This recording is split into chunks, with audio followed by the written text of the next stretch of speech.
Deep inside King Tut's tomb, past the golden shrines and famous Mask Howard, Carter found two small plain coffins. Carter started excavation of the burial chamber within Tutonchammon's tomb, and he found the intact burial of Tuton Common, which was contained essentially within 9 protective layers. Inside the mummified remains of 2 baby girls never born, they were stored away in a medical school almost forgotten.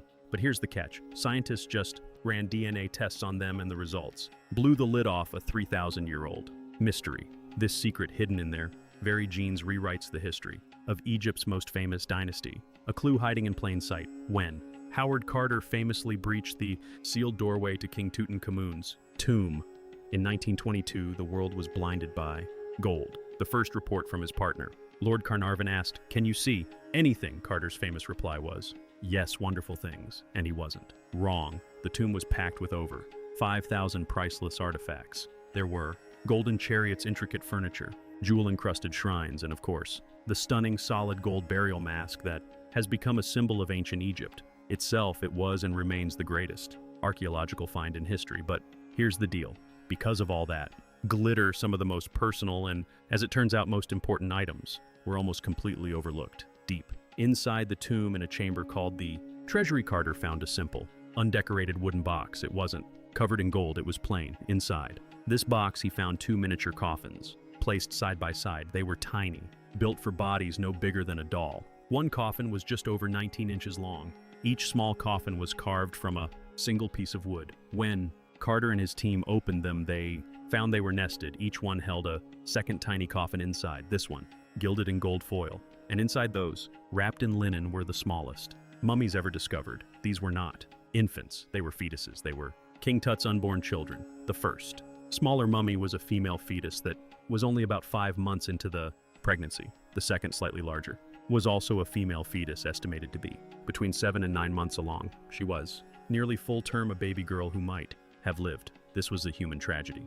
tucked away amid the splendor of a king's burial. For decades, that's all. It was a sad footnote. Most people don't even know they were found. What most people don't realize is that even their discovery was confusing. The bands wrapped around the coffins actually bore the name of Queen Tut's grandmother. This led some early experts to wonder if they were even Tutses. Maybe they were some kind of ritual offering. Some suggested they were placed in the tomb to allow Tuton to live as a newborn in the afterlife, a symbolic rebirth. The truth was nobody knew. So for almost a century, these 2 tiny mummies were moved to the Cairo School of Medicine, where they were kept in storage. They were never publicly displayed. They were never part of the glittering treasures of Tutankhamun exhibit that toured the world. They were just a medical curiosity, a puzzle with no answer.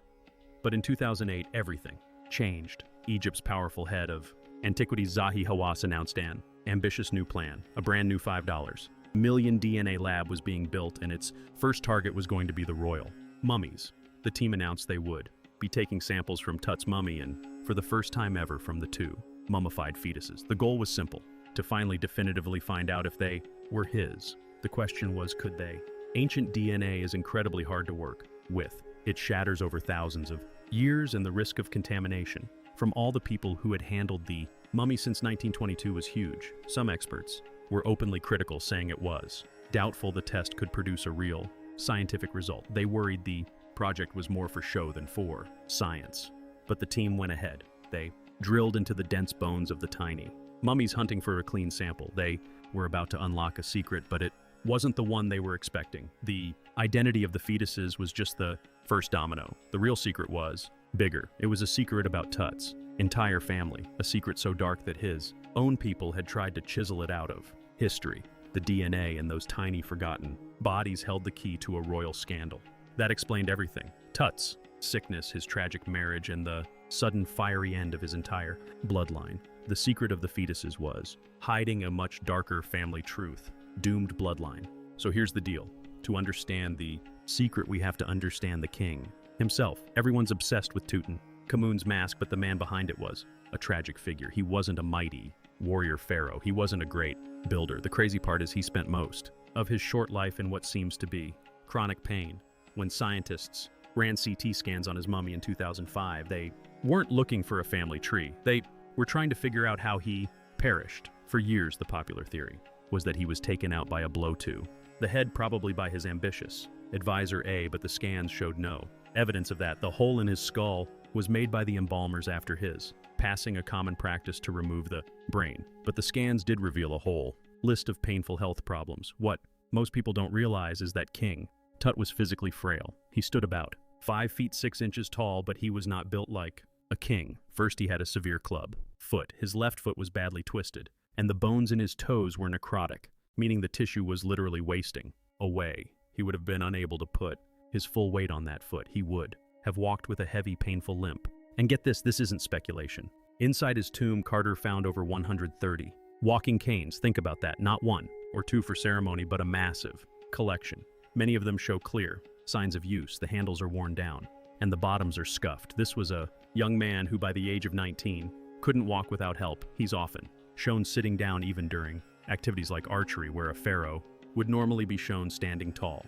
But that's not all. The scans also showed he had a cleft palate, a gap in the roof of his mouth that would have made speaking and eating difficult. He also had scoliosis, a curvature of the spine. This was a king who was, for lack of a better word, broken. His passing, the scientists concluded, was probably a tragic accident. Just before he passed, he suffered a severe break to his left leg, the same leg as his club foot. It was a nasty fracture just above the knee. In a world without antibiotics, an open fracture like that is a huge risk. And then the DNA tests in 2010 added the final piece. They found genetic material from Plasmodium falciparum, the parasite that causes the most severe form of malaria. So here's the picture. A 19-year-old boy already weakened by a lifetime of genetic ailment, suffering from a fresh, badly broken leg, suddenly gets a severe case of malaria. It was a perfect storm. He likely perished from a combination of the infection from his leg and the raging fever of the disease. Now let's talk about his wife. This is where the tragedy of the fetuses comes into focus. His queen was Ankon. Their marriage wasn't just a political alliance, it was a desperate attempt to continue the royal line. And just like in many royal families, she was his half-sister. She was the daughter of his father by his main wife, Nefertiti. Tut and Ankon were married when he was just 9 or 10 and she was about 13. They were children given the throne of the most powerful empire on earth, both of them carrying a heavy genetic burden. The 2 mummified fetuses were their only known attempts to have an heir. Imagine the heartbreak. 2 pregnancies, one lost midway, the other lost at the very end. This wasn't just a royal failure, it was a deeply personal tragedy for a young couple. The story of Ankheman only gets sadder. After Tut perished, she was left alone, a teenage widow in a court full of ambitious men. We have a record of a desperate letter believed to be from her sent to the king of the Hittites, Egypt's great enemy. In it she writes, "My husband has died and I have no son. Send me one of your sons and he shall be my husband. I will not take a servant of mine and make him my husband." She was terrified. The servant she was talking about was likely I, the advisor who was now making a play for the throne. And get this, I was possibly her grandfather. The Hittite king, after some suspicion, finally sent his son, Prince Zananza. But the prince never made it to Egypt. He and his escorts vanished on the road, almost certainly intercepted and eliminated by A's men. After that, Ankhesan disappears from history. A ring was found showing her married to I. It seems her worst fear came true. She was forced to marry the servant. He became pharaoh and she was never heard from again. So the question is why? Why was this family so sick? Why was their bloodline so weak that it ended in tragedy and disappeared? The answer wasn't in Tut's tomb. It was in the tomb of the real royal secret, the man they tried to erase. To find the truth, we have to look back 1 generation. The weird art of Amarna. The secret that the DNA exposed wasn't just about Tut, it was about his father, a man so controversial, so out there that later pharaohs tried to pretend he never even existed. His name was Akhenaten, and he is without a doubt one of the strangest and most revolutionary figures in all of history. So here's the deal. For thousands of years, ancient Egypt had a massive collection of gods. There was Amun, the king of gods, Osiris, the god of the underworld, Isis, the goddess of magic, and hundreds more. The priests of these gods, especially the priests of Amun in the capital city of Thebes, were incredibly powerful. They controlled vast amounts of land and wealth, sometimes rivaling the pharaoh himself. Then Akhenaten comes to the throne and he does the unthinkable. He basically fires them all. He declares that all the old gods are fake. He says there is only one true god, which was the disk of the sun. This was a massive shock. It wasn't just a religious change. It was a political earthquake. He was ripping power away from the priesthood and centering it all on himself as the one true voice of the Aton on earth. But he didn't stop there. He abandoned the ancient capital of Thebes. He moved his entire court, hundreds of thousands of people, out into the middle of the desert. There he built a brand new sprawling capital city from scratch dedicated to his new god. He called it Akhenaton, the horizon of the Aton. Today we call it Amarna. And this is where things get weird. The art style of the Amarna period is unlike anything else in Egyptian history. For millennia, pharaohs were always shown as perfect, muscular, heroic figures. But the art from Amarna, it's different. Akhenaton is shown with a long, thin face, a skinny neck, a pot-belly, wide hips, and almost feminine features. His wife, the famous Queen Nefertiti, is shown as a stunning beauty. But their children, their 6 daughters, are all shown with strangely elongated heads. What most people don't realize is that for decades, historians and scientists thought Akhenaton and his family must have had some kind of genetic condition. Theories like Marfan syndrome or Frolic syndrome were thrown around to explain the long limbs, the strange body shape, and the elongated skulls. It seemed like the only logical answer. Akhenaton and Nefertiti ruled together almost as equals. Their 6 daughters are everywhere in the art, suggesting a close, loving family. But here's the catch. In all this art, there are no sons recorded between Akhenaton and Nefertiti, so if they only had daughters, where did King Tut come from? This was one of the biggest mysteries in Egyptology.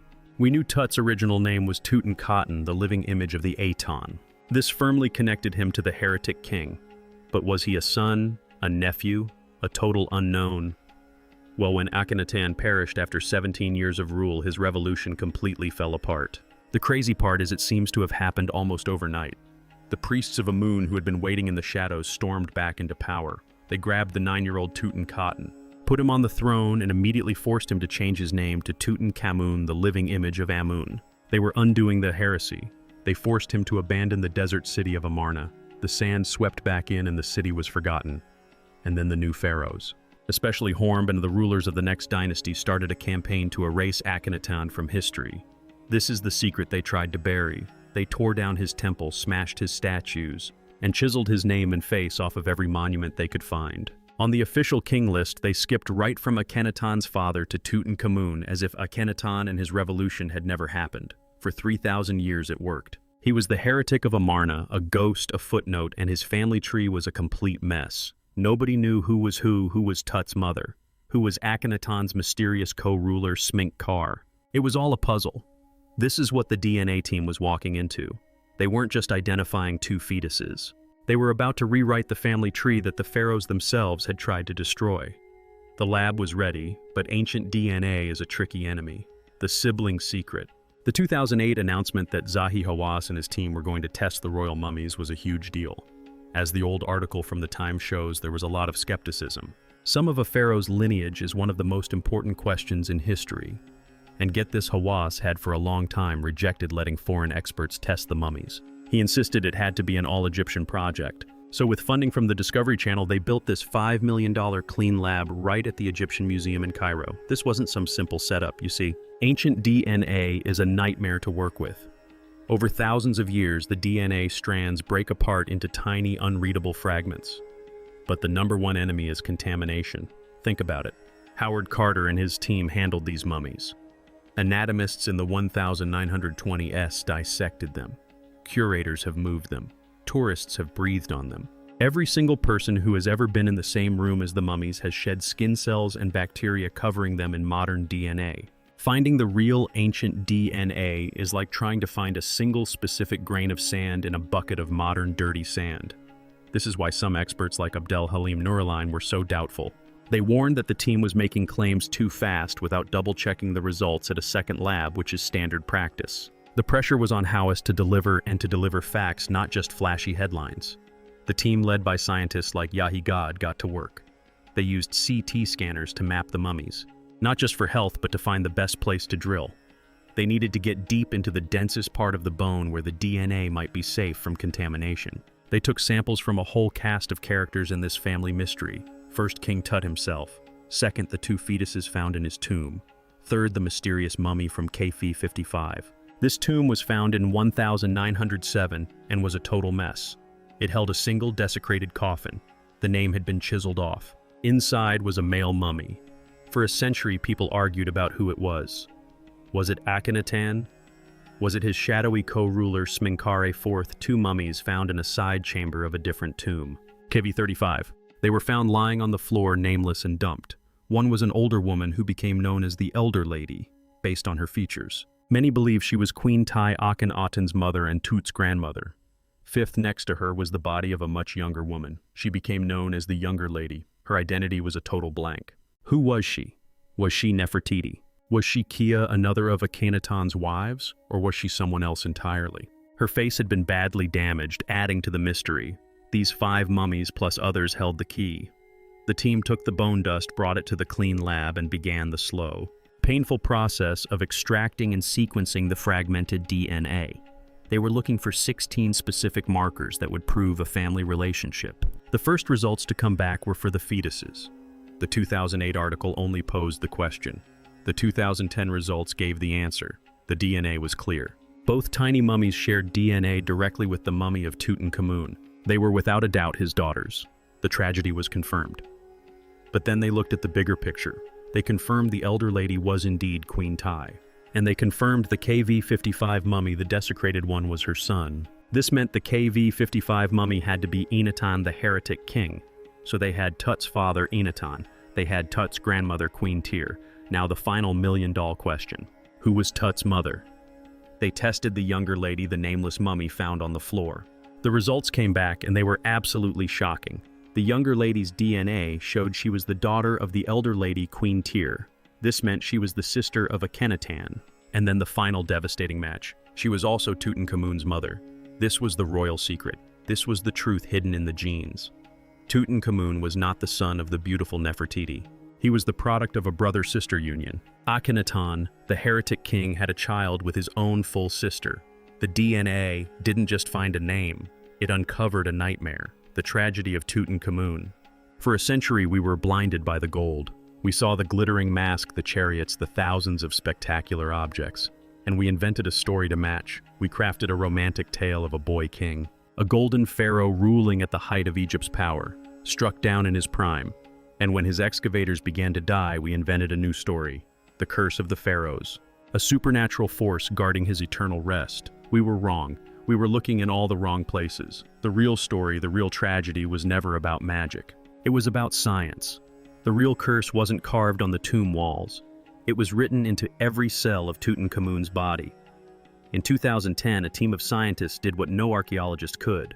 They unsealed the pharaoh's greatest secret. Using a mobile DNA lab, they drilled into the mummified bone of Tutankhamun and several of his relatives. The results that came back were not just a discovery, they were a confession. A 3,300-year-old family secret exposed by a DNA sequencer. This single discovery explained everything. It was the wow factor that connected all the broken pieces of Tut's tragic life. The team identified Tut's father as the mummy from KV-55, the heretic king Akhenaten, and his mother the mummy known as the Younger Lady from KV-35. But the bombshell was her identity. DNA proved she was not one of Akhenaten's many wives. She was his full sister. This wasn't just a royal marriage. This was a genetic apocalypse. Think about it. For decades, the entire field of Egyptology has been obsessed with the weird art of Amarna, the period when Akhenaten ruled. The art showed the royal family with bizarre, almost alien bodies, elongated heads, slender necks, potbellies, wide hips, and feminine breasts. It was a complete break from the rigid, idealized, muscular pharaohs of the past. The theories were wild. Was it a purely religious statement, by rejecting the old gods for his one true god? The Aten was Akhenaten ordering his artists to reject old art forms to show his family as otherworldly, transcendent, androgynous beings touched by the sun. Or was it a wilder theory that Akhenaten and his family actually looked like that scholars proposed a laundry list of exotic diseases? Was it Marfan syndrome, which creates tall, long-limbed figures? Was it Frolic syndrome causing androgynous features? The 2010 DNA study reframes this debate entirely. While those specific syndromes were disproven, the DNA confirmed a far darker reality. The art was realistic. It wasn't just an art style, it was a clinical portrait. It was the devastating visible result of generations of intense inbreeding culminating in the genetic nightmare of a brother-sister union. What if Akhenaten, in his religious fanaticism, saw these deformities not as a curse but as a blessing? What if he believed his elongated skull and strange body were divine markers? proof that he and his family were a new kind of human, the chosen children of the Aton. The art in this light becomes a terrifying piece of propaganda, celebrating the very genetic decay that would destroy his line, and Tutankhamun inherited it all. All of King Tut's painful, lifelong ailments suddenly made perfect, horrifying sense. The severe club foot, the 130-plus ornate walking canes found in his tomb weren't symbols of power. They were medical necessities. CT scans show a twisted, deformed left foot, a condition known as talipes equinovus. This wasn't a king who rode chariots into battle. This was a boy who couldn't walk without agonizing pain. His tomb even contained a first aid kit of seeds and herbs, likely a desperate attempt to manage his chronic suffering. The cleft palate, a hole in the roof of his mouth that would have made speaking difficult and left him dangerously susceptible to respiratory and sinus infections. The scoliosis, a pronounced curve in his spine. Add to this a diagnosis of Kohler's disease too, a rare and excruciating bone disorder where a bone in his foot was literally dying, crumbling from a lack of blood flow. His bones were brittle, weakened and breaking. He was genetically speaking doomed from the moment he was conceived. This wasn't a curse from a tomb. It was a curse in his blood. This genetic profile also rewrites the story of his death. The murder theory, a blow to the head, was long ago disproven by scans. The chariot accident theory suggesting his broken leg became infected always felt too heroic, too cinematic. The DNA study offered a more pathetic and more likely culprit. His blood work came back positive for Plasmodium falciparum, the oldest known genetic proof of malaria and the most severe strain of it. Now see the whole picture. A young king, not even 19, with a compromised immune system from birth. His body is already at war with itself, fighting crippling pain from his foot, spine, and mouth. He can barely walk. Then a mosquito bites him. For a healthy person, a challenge. For Tutankhamun, it was a death sentence. It wasn't one thing that killed him. It was a cascade failure. The genetic curse of his parents weakened him, and a simple parasite finished the job. The true tragedy, however, wasn't just his life. It was his legacy. Sealed in 2 tiny nested coffins buried at his feet were his only children, 2 mummified fetuses, his daughters. For years, this was seen as a touching, sentimental gesture. A father who loved his lost children so much he wanted to take them into the afterlife. The DNA study revealed a more clinical, heartbreaking story. The fetuses were tested. Their mother was his wife, Ankhesenamun, who was also his half-sister, another daughter of Akhenaten. Their own combined DNA was a toxic, damaged cocktail. The team looked for abnormalities on the tiny mummies and they found them. The larger, near full-term fetus. She too showed signs of scoliosis and Sprangel's deformity, a congenitally displaced shoulder blade. The same genetic problems that plagued Tut were being passed on. This is why they couldn't have healthy children. The 2 miscarriages weren't just sad, they were a biological certainty. This right here is why the 18th dynasty, one of the most powerful, wealthy, and glorious periods in Egyptian history, completely collapsed. This was the dynasty of Thutmose III. The Napoleon of Egypt, of Hatshepsut, the great female pharaoh of Amenhotep III, who ruled over a golden age. It ended not with a bang, but with a genetically crippled boy king who couldn't walk, lived in constant pain, and was biologically incapable of producing an heir. The royal line literally crumbled from within, a victim of its own traditions. When Tut died, the throne passed to his vizier Ai, and then to a general Horemheb. The pure divine bloodline for which so much had been sacrificed had evaporated. And what did Horemheb and the pharaohs who followed do? They enacted a damnatio memoriale, a condemnation of memory. They chiseled the names of Akhenaten, Ankas and Amamun and Tutankamun from the temple walls. They tore down the Amarna-era monuments and used them as rubble for their own. Historians always assumed this was purely about religion, a furious backlash against Akhenaten's heresy of the one god. But what if it was more? What if it wasn't just the ideas they were trying to erase, but the biology? What if the physical, visible, undeniable decay of the royal family was seen as a contamination? A divine rot so profound it had to be purged. To the pragmatic General Horem, this family wasn't just heretical, it was defective. The secret Egypt tried to bury wasn't just a king who believed in one god, it was the devastating result of that king's actions. It was a family secret so dark it had to be chiseled off the walls. The DNA from those 2 tiny, forgotten fetuses finally gave a voice to this 3,000-year-old tragedy, revealing that the real story of King Tut isn't about gold or power. It's about a boy born into a genetic nightmare who lived in pain and perished right before his bloodline vanished forever. The DNA finally solved the mystery, but it revealed a tragic and disturbing truth.